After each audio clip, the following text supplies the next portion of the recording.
Broadcasting from the Keep Moving Forward Creator Studios, it's time for the Athletes of the Titan Games podcast. This limited release show features the stories of the 2019 contestants of Dwayne "The Rock" Johnson's athletic competition, NBC's The Titan Games. Now here's your host, Katie Galley.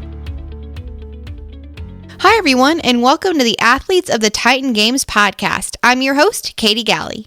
In the Keep Moving Forward Creator Studio with me today, I have Titan Games athlete and motion graphic designer, Jasmin Guinn. How are you doing, Jasmin? I'm good. How are you doing? I am doing great. Thanks so much for stopping by and sharing your story with us. Of course. So to kick things off, I just wonder, where did you grow up, and how, if at all, was your childhood shaped by athletics? Let's see. I grew up in the Bay Area, in Berkeley, California. My parents are actually both athletes. My dad played professional baseball, and my mom was a professional tennis player, and it kind of runs in the family. So my oldest brother also played professional baseball for the Padres for a while. So I've been around athletics my entire life. Yeah, it definitely seems that way. So growing up around it and having, both your parents and your brother being professional athletes, was that something that you saw in your own future too? Did you have aspirations to go become a professional athlete too? Not really. I knew I wanted to play in college.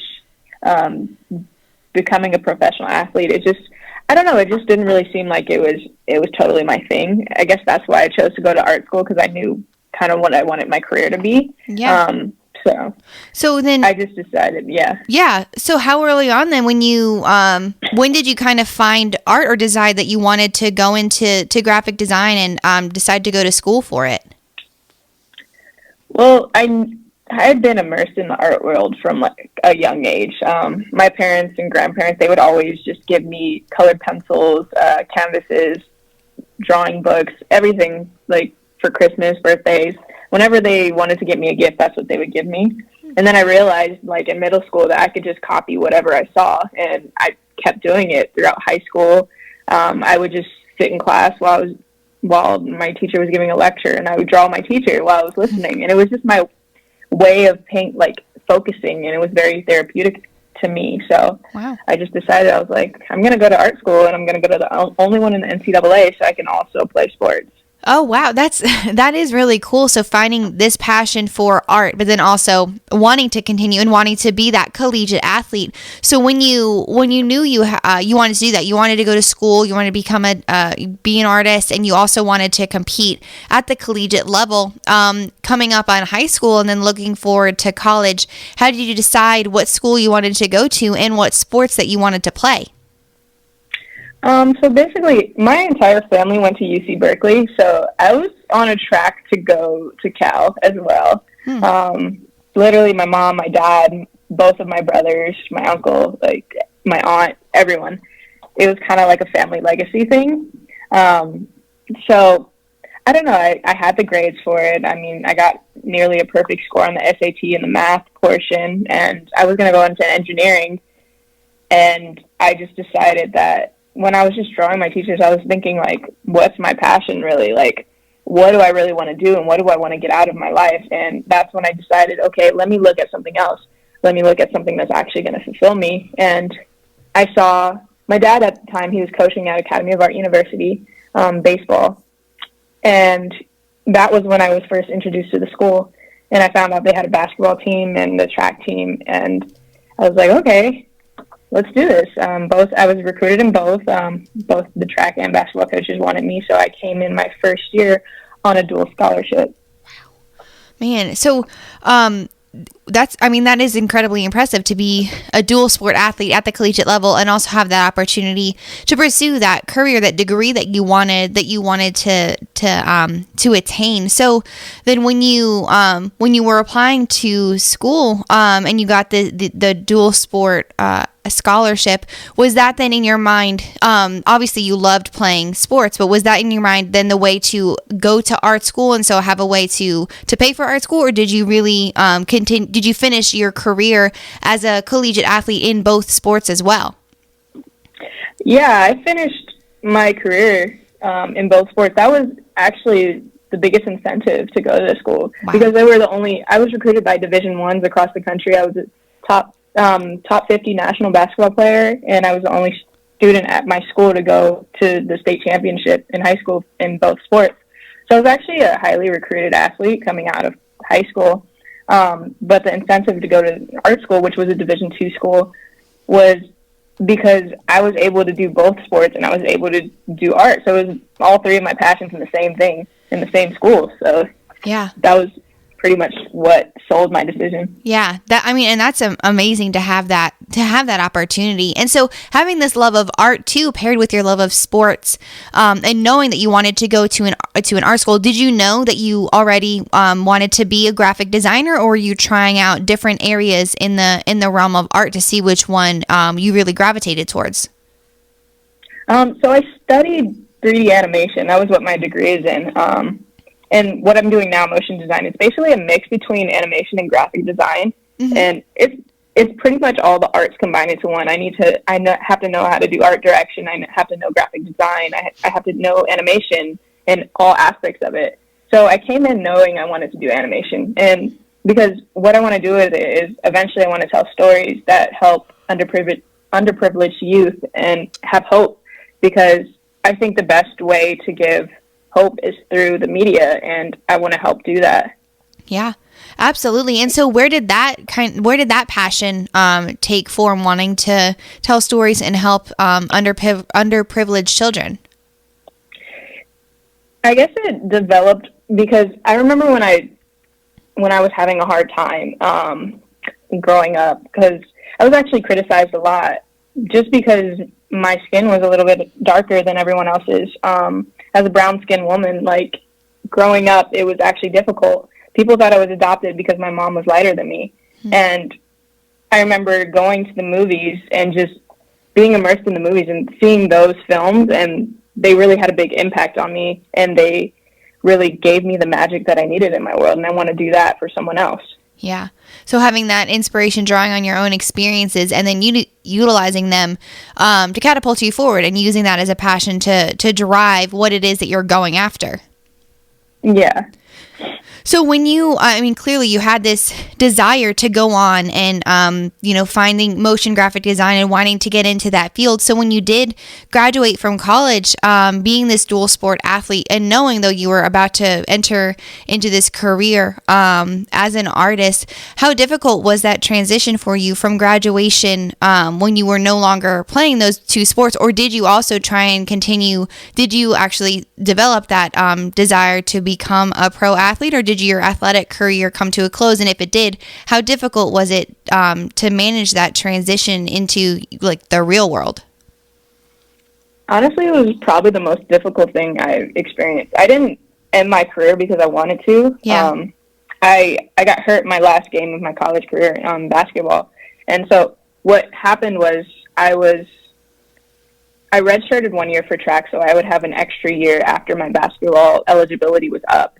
Okay. So I could just focus on one sport, and that was track. And the last game of my college career in the NCAA tournament, I tore 2 ligaments in a tendon in my left foot, and it was diagnosed as a high ankle sprain when I went to the doctor. So for 6 months, I couldn't really run. And then at the end of the season, it's kind of like, oh, you're not really equipped to run on the track anymore, so we can't really guarantee you the scholarship. And I didn't know what was going on. It was basically what it felt like was chronic ankle sprain, and literally every day, just day in and day out, it was like my ankle was sprained for 6 months straight. Gosh. So after that, like, I could have gone and played professional basketball. I could have gone overseas. I had that opportunity, but I couldn't run. I couldn't jump. And I didn't know what was wrong with me until I actually went back to the doctor, because I would wake up and get out of bed and I would collapse because that sharp pains would shoot through my leg. Man. Gosh. And so, having that sprain, and not really, it wasn't a sprain, but not knowing it at the time. And again, having that, your athletic career then ending before you had the choice to really have it come to a close. It felt like it was taken away from you. So even though you did have this desire to go on and pursue this career in art, how did you pick yourself back up after that career ending injury? Basically, I focused on my studies. I really just went hard when it came to animation. Like, I was in the labs for 6 hours sometimes and just doing my homework all the time. And it really got me through because I focused on one of my other passions, which was art. Yeah. And then once I got a job in the art field, it really helped my mentality because it's like, okay, maybe it didn't work out with sports, but here's another door that just opened that is actually so much more fulfilling than what I was doing when I was playing basketball and running track. Yeah. So it actually worked out for the best. So it was learning to utilize that discipline and mental strength that you had as an athlete and then transferring it over into now, okay, I'm going to put all of this time and energy and effort into this new career, this new path for me.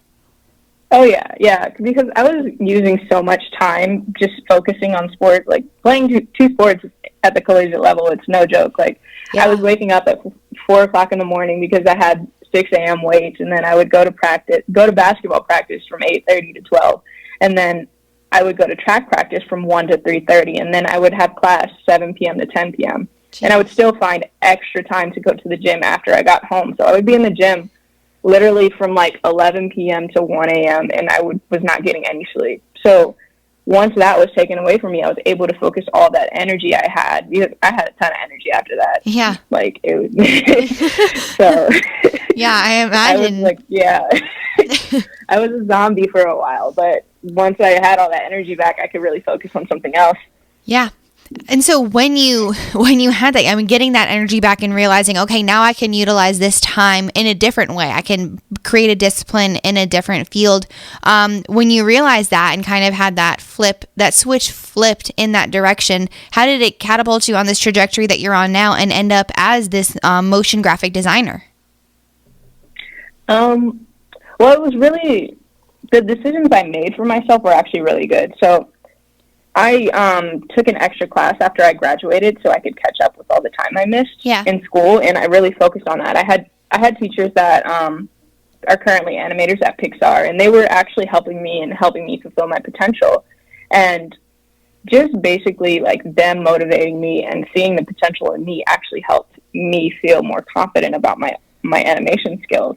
And the focus that I had to put, like it was the same focus that I put into my sport. Like I was a top basketball player in the country, so at the Division II level. So that took a lot of work, and I knew if I put the same amount of work into my artwork, who knows what could happen. And I'm in a place where that work paid off. Mm-hmm. Yeah, absolutely. I mean, utilizing the mentors that you had, the teachers that you had, and the opportunity that you had with that extra time. So then taking that class and really building those relationships to help set you down this path. And again, just saying yes to those opportunities that came up, knowing what doors to walk through so that you could set yourself up for success. Mm-hmm.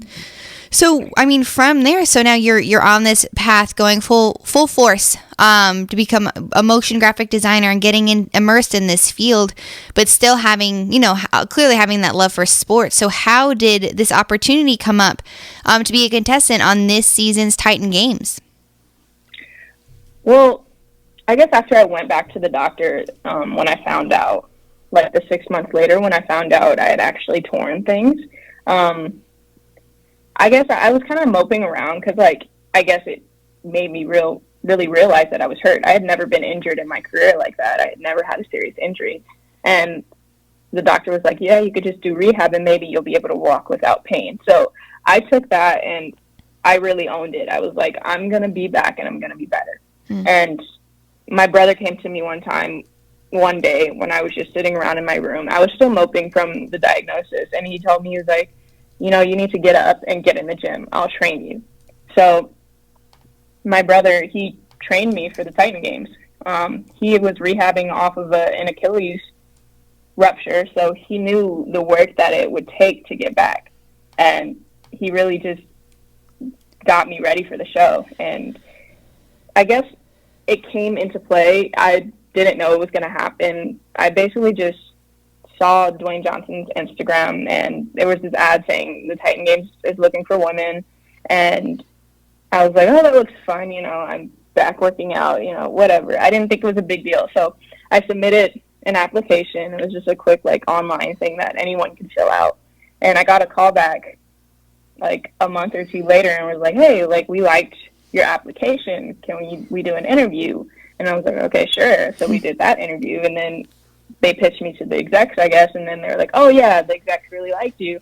We're going to call you out for a combine. I was like, oh, okay. So at that point, it still wasn't really real. I was just like, okay, whatever, you know, that's not going to happen. Everyone goes to these combines. Nobody actually gets picked off of this. So that was my thinking. So I got to the combine, and I remember because I had the 40-yard dash first and some broad jumps and vertical jumps, which were my best things, of course. Yeah. Being a long jumper in track and being a basketball athlete. So the rest of the stuff, I was kind of like, okay, like that stuff looks difficult. So let me go all out, because my ankle was still a little bit messed up at that point. So I was like, let me go all out for the 40 and the broad jump and the vertical jump. And then the rest, I'll just do enough to get through the day. It was literally a 7-hour day of working out. So, yeah. Jeez. So I did my 40, and I knew I would probably be one of the fastest women there. So I did my 40, and I knew I'd probably jump further than most of the women there too. So I was like, okay, let's just go all out with the events that I know that I'm going to be strong at, and maybe just that'll make up for my lack in other events. Mm-hmm. And turns out it worked, and they called me and they were like, oh, you're on the show. And I guess I didn't really believe it for a couple of seconds. I kind of was just like in my car, and I was like, oh, okay. and then I hung up. So I was like, thanks. So how did you then, going from the combine and going all out on those events that you knew you could excel at so that you could put yourself ahead of the competition, and then getting that call still in a sense of a state of disbelief, not really thinking that you were going to make it, but you got that call, and then after you hung up, you realized it was real. So how did you shift that mentality? How did you go back into that competitive mindset and, revert back to, your college days, or just that drive that you've had your whole life as an athlete in order to prepare you for the Titan Games? Honestly, I still didn't really believe it was real until I got on set. Yeah? Yeah, I mean, I was still working out like I normally would do, because I normally just push myself in workouts, because I want to be the best version of myself, and that's the most important thing to me. So working out for the show was basically just me working out for myself and believing in myself. And I guess once I got on set, though, the competitive instincts kind of kicked in a little bit. Yeah. Yeah, I mean, I was still in disbelief right up until I got to the arena. I saw all the fire everywhere. I don't think I actually knew how big this was going to be until I got there. Man, that's so cool. And I think it's a testament to you being the athlete that you are, and you were in this constant state of preparedness, because you being just that best version of yourself, constantly ready, constantly pushing yourself. So even though you were in that state of disbelief, when the time came, you stepped on that stage and you see all the fire and all the people, you realize, okay, now it's go time. And so you were able to just turn it on, because you were already physically and mentally prepared. You just had to turn on that competitive drive that you've drawn on your entire life. Oh yeah, once you've been competitive, I feel like that never goes away. Yeah. And it was the same for me. Yeah. That's awesome. And so with this experience, Jasmin, that you've had specifically with the Titan Games, I wonder now, what would you say is your definition of a Titan, and how do you believe that your experience on the games this year will now carry over into the rest of your life? I think the definition of being a Titan is just never giving up and putting your best foot forward. I think it's mainly about, being a Titan in your own life. The Titan Games it's more than a show to me. It's like just seeing the response. It's inspired so many people just by seeing the individuals on this show and how much work that they put into themselves. It's inspired more people to get up and try, and that's just what it is. It's trying and putting your best foot forward. I really like that. And it's true. It's not just about being a Titan in the fitness world. It's being a Titan in every area of your life, it's being a Titan as a motion graphic designer. It's being a Titan in just your day-to-day life, as well as in the gym. It's that mental drive. It's that decision, that intentionality to say yes when these opportunities come up. Oh yeah, definitely. Yeah. So Jasmin, now that you reflecting back on the games, and not just on the Titan games, but on your life as a whole, and having achieved so much and overcome so much, and looking forward to, and knowing that you still have so many goals that you're going to achieve and succeed at, I just have one final question that I ask all of my interviewees. What do you want to be remembered for? I think I want to be remembered for my fighting spirit, just never giving up, and having the willpower to go on. And I've gotten a lot of messages recently about how people have been inspired by me, and it's crazy because I just did everything that I could for myself. And if that inspires people, then okay. I mean, I just want to keep fighting. Thank you all for tuning in to today's installment of the Athletes of the Titan Games podcast. To learn more about each of these Titan athletes, be sure to check out their information in the links in my show notes. Furthermore, to stay up to date on all things coming out of the Keep Moving Forward Creators Studio, be sure to subscribe to the Keep Moving Forward podcast iTunes channel and follow along on social media, also available in the show notes. As the creator of the Titan Games, Mr. Dwayne "The Rock" Johnson says, "Titans aren't born, they're made." And I hope today's story helped you realize all that you are capable of becoming if you put in that hard work and just keep moving forward.